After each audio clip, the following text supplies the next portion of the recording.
Good morning. I am Chandrasekharan, founder and chairman, Kidney Foundation, Kerala. ഉയർന്ന രക്തസമ്മർദ്ദവും വൃക്ക രോഗവും അല്ലെങ്കിൽ hyper tension and kidney disease. ഉയർന്ന രക്തസമ്മർദ്ദം വൃക്കകൾക്ക് അസുഖം ഉണ്ടാക്കാറുണ്ട്.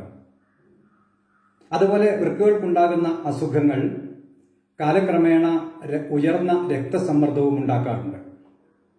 എന്താണ് യഥാർത്ഥത്തിൽ ഈ ഉയർന്ന രക്തസമ്മർദ്ദം? ഹൃദയത്തിൽ നിന്ന് പമ്പ് ചെയ്യപ്പെടുന്ന രക്തം രക്തക്കുഴലിലൂടെ ഒഴുകുമ്പോൾ അതിന്റെ ഭിത്തികളിൽ ചെലുത്തുന്ന സമ്മർദ്ദത്തെ ആണ് രക്തസമ്മർദ്ദം എന്ന് പറയുന്നത്. സിസ്റ്റോളിക് ബി പി 120 താഴെയും ഡയസ്റ്റോളിക് ബി പി 80 താഴെയും ആയാൽ അതിനെ സാധാരണ രക്തസമ്മർദ്ദം അല്ലെങ്കിൽ നോർമൽ ബി പി എന്ന് പറയുന്നു. 120 മുതൽ 139 വരെയും 80 മുതൽ 89 അളവിലാണ് ബി പി എങ്കിൽ അതിനെ പ്രീ ഹൈപ്പർ ടെൻഷൻ എന്ന് പറയുന്നു. സിസ്റ്റോളിക് ബി പി 140 മുകളിലും ഡയസ്റ്റോളിക് ബി പി 90 മുകളിലും ഉള്ളതിനെ ഉയർന്ന രക്തസമ്മർദ്ദം അല്ലെങ്കിൽ ഹൈപ്പർ ടെൻഷൻ എന്ന് വിളിക്കുന്നു. ഉയർന്ന രക്തസമ്മർദ്ദം രണ്ട് വിധത്തിലാണ്. ഉയർന്ന രക്തസമ്മർദ്ദത്തെ പ്രധാനമായി നമുക്ക് രണ്ടായി തരംതിരിക്കാം. പ്രൈമറി ഹൈപ്പർ ടെൻഷൻ, പ്രത്യേകിച്ച് കാരണങ്ങൾ ഒന്നും കണ്ടുപിടിക്കാൻ കഴിയാതെ വരുന്ന പ്രൈമറി ഹൈപ്പർ ടെൻഷൻ അഥവാ എസൻഷ്യൽ ഹൈപ്പർ ടെൻഷൻ. ഇത് സാധാരണമായി പാരമ്പര്യമായി കണ്ടുവരുന്നു. ജീവിതശൈലിയിൽ വന്ന മാറ്റങ്ങളും ഇതിന് പലപ്പോഴും കാരണമാകാറുണ്ട്. അതുപോലെ സെക്കൻഡറി ഹൈപ്പർ ടെൻഷൻ, ശരീരത്തിലുണ്ടാകുന്ന മറ്റ് അസുഖങ്ങൾ വരുത്തുന്ന ഉയർന്ന രക്തസമ്മർദ്ദത്തെയാണ് സെക്കൻഡറി ഹൈപ്പർ ടെൻഷൻ എന്ന് പറയുന്നത്. വൃക്ക സംബന്ധമായ രോഗങ്ങൾ ആണ് 80% സെക്കൻഡറി ഹൈപ്പർ ടെൻഷനും കാരണമായി വരുന്നത്. ഇനി മറ്റ് കാരണങ്ങൾ നോക്കാം. ഫിയോക്രോമോസൈറ്റോമ, അതുപോലെ കുഷിംഗ് സിൻഡ്രം, അതായത് മഹാധമനിയിൽ ഉണ്ടാകുന്ന ചുരുക്കം, തൈറോയിഡിന്റെ അസുഖങ്ങൾ തുടങ്ങിയവയാണ് ഈ പറയുന്ന കാരണങ്ങൾ. വൃക്ക രോഗം മൂലമുണ്ടാകുന്ന ഉയർന്ന രക്തസമ്മർദ്ദം വൃക്കകൾക്കുണ്ടാകുന്ന അസുഖങ്ങളും ആരംഭത്തിൽ തന്നെ ഉയർന്ന രക്തസമ്മർദ്ദം ഉണ്ടാക്കുന്നു. വൃക്കയിലേക്കുള്ള രക്തക്കുഴൽ ചുരുങ്ങുന്ന അസുഖമായ റീനൽ ആർട്ടറി സ്റ്റിനോസിസ് നിയന്ത്രിക്കാൻ കഴിയാത്ത തരത്തിലുള്ള അൺകൺട്രോൾഡ് ബി പി അല്ലെങ്കിൽ രക്തസമ്മർദ്ദം ഉണ്ടാക്കുന്നു.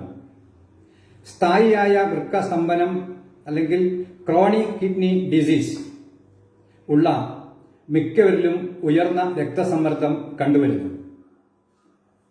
പ്രൈമറി ഹൈപ്പർ ടെൻഷന്റെ കാര്യത്തിൽ പാരമ്പര്യത്തെയും അമിതമായ ഉപ്പിന്റെ ഉപയോഗത്തെയുമാണ് പ്രധാന കാരണമായി പറയുന്നത്.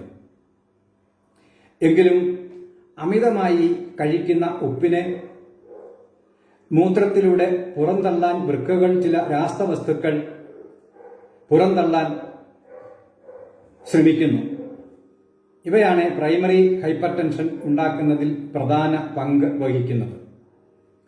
ഉയർന്ന രക്തസമ്മർദ്ദം വൃക്കകളെ ബാധിച്ചിട്ടുണ്ടോ എന്ന് നമുക്ക് എങ്ങനെ അറിയാം? മൂത്രത്തിലുണ്ടാകുന്ന പത, കാലിലും മുഖത്തുമുണ്ടാകുന്ന നീര് എന്നിവ വൃക്കരോഗത്തിന്റെ ആദ്യ ലക്ഷണങ്ങളാണ്. വൃക്കരോഗം മോശമാകുമ്പോൾ മൂത്രത്തിന്റെ അളവ് കുറയുക, ശരീരത്തിൽ ആകമാനം നീരുണ്ടാകുക, ശ്വാസമുട്ടൽ ഉണ്ടാകുക, ചൊറിച്ചിൽ, വിളർച്ച, എല്ലുകളുടെ തേയ്മാനം ഇവ ഉണ്ടാകുന്നു. ഇങ്ങനെ എന്തെങ്കിലും ലക്ഷണങ്ങൾ ഉണ്ടെങ്കിൽ അടുത്തുള്ള ഡോക്ടറെ കണ്ട് വൃക്ക രോഗം കണ്ടുപിടിക്കാനുള്ള പരിശോധനകൾ നടത്തേണ്ടതാണ്. രക്തത്തിലെ ക്രിയാറ്റിൻ, മൂത്രപരിശോധന എന്നിവ ആദ്യമായി ചെയ്യണം. ക്രിയാറ്റിൻ കൂടിയാലോ മൂത്രത്തിൽ പ്രോട്ടീൻ കണ്ടാലോ വൃക്കരോഗ വിദഗ്ധനെ കാണിച്ച് വിശദമായ പരിശോധനകൾ നടത്തേണ്ടത് അത്യാവശ്യമാണ്.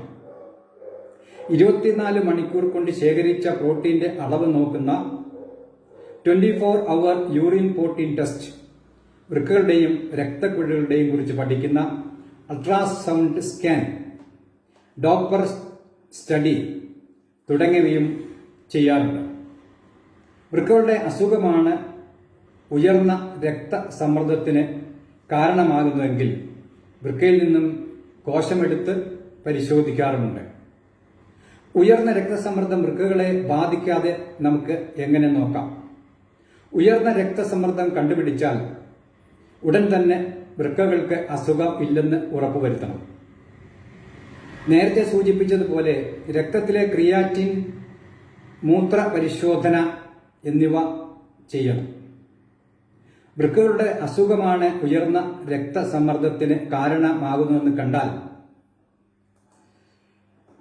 അത് ചികിത്സിച്ച് ഭേദപ്പെടുത്തുമ്പോൾ രക്തസമ്മർദ്ദം നിയന്ത്രണത്തിൽ ആകുകയോ മോശം അവസ്ഥയിലെത്തുകയോ ചെയ്യാം. ഇനി പ്രത്യേകിച്ച് കാരണങ്ങളില്ലാത്ത പ്രൈമറി ഹൈപ്പർ ടെൻഷൻ ആണെങ്കിൽ ആഹാരത്തിൽ ഉപ്പിന്റെ അളവ് കുറയ്ക്കുക. 1 ടീസ്പൂൺ ഉപ്പ് മാത്രമേ ഒരു ദിവസം എല്ലാ ആഹാരത്തിലുമായി ഉപയോഗിക്കുവാൻ പാടുള്ളൂ.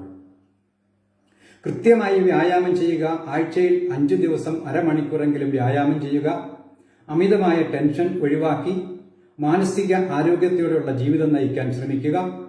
അമിതമായ കൊഴുപ്പുള്ളതും മധുരമുള്ളതും ഫാസ്റ്റ് ഫുഡും ഒഴിവാക്കുവാൻ ശ്രമിക്കുക. ഇനിയും ഏറ്റവും പ്രധാനമായ ഒരു കാര്യം, ഉയർന്ന രക്തസമ്മർദ്ദം ഉണ്ടെന്ന് കണ്ടെത്തിയാൽ ഉടൻ തന്നെ ഒരു ഡോക്ടറെ കണ്ട് നിങ്ങളുടെ BP ചെക്ക് ചെയ്യുക. ഡോക്ടറുടെ നിർദ്ദേശപ്രകാരം BPയുടെ മരുന്ന് ആവശ്യമായി വരികയാണെങ്കിൽ അത് കഴിക്കുക. സ്ഥിരമായി ഒരു ഡോക്ടറെ തന്നെ കാണാൻ കഴിയുന്നതും ശ്രമിക്കുക. ഡോക്ടറുടെ ഉപദേശമില്ലാതെ തനിയെ BPയുടെ മരുന്ന് കൂട്ടാനോ കുറയ്ക്കുവാനോ നിർത്താനോ പാടുള്ളതല്ല. BPയുടെ അളവ് 140-90 താഴെ നിർത്തുന്നതാണ് എപ്പോഴും നല്ലത്. ഉയർന്ന രക്തസമ്മർദ്ദം എന്നത് പ്രമേഹം പോലെ പ്രധാനമായും ഒരു ജീവിത ശൈലി രോഗമാണ്. ഉയർന്ന രക്തസമ്മർദ്ദം ഉള്ളവരിൽ 50% പേർക്ക് രോഗനിർണയം പോലും നടക്കുന്നില്ല. ശരിയായ ചികിത്സ ലഭിച്ചില്ലെങ്കിൽ ഉയർന്ന രക്തസമ്മർദ്ദം അവയവങ്ങൾക്ക്, പ്രത്യേകിച്ച് കിഡ്നിക്ക് കേടുപാടുകൾ ഉണ്ടാക്കും. അതേപോലെ ഹൃദയാഘാതം, മസ്തിഷ്കാഘാതം, കണ്ണുകളുടെ കാഴ്ച കുറയൽ തുടങ്ങിയ അവയിൽ ചിലത് മാത്രമാണ്. ശരിയായ ആഹാരവും ചിട്ടയായ വ്യായാമവും നല്ല മാനസിക ആരോഗ്യവും ഉയർന്ന രക്തസമ്മർദ്ദം തടയുന്നതിൽ പ്രധാന പങ്ക് വഹിക്കുന്നു. ഇപ്പോഴത്തെ സാഹചര്യത്തിനനുസരിച്ച് 30 വയസ്സ് കഴിഞ്ഞാൽ വർഷത്തിൽ ഒരിക്കലെങ്കിലും നിങ്ങളുടെ BP നോക്കുക. അഥവാ BP കൂടുതലാണെങ്കിൽ ആഹാര ക്രമീകരണത്തിലൂടെ അത് കുറയ്ക്കുവാൻ ശ്രമിക്കുക. എന്നിട്ടും നിയന്ത്രണ വിധേയമായില്ലെങ്കിൽ ഡോക്ടറുടെ ഉപദേശപ്രകാരം വേണ്ട മരുന്നുകൾ കഴിച്ച് BP എപ്പോഴും നിയന്ത്രണത്തിൽ ആക്കണം. നന്ദി, നമസ്കാരം.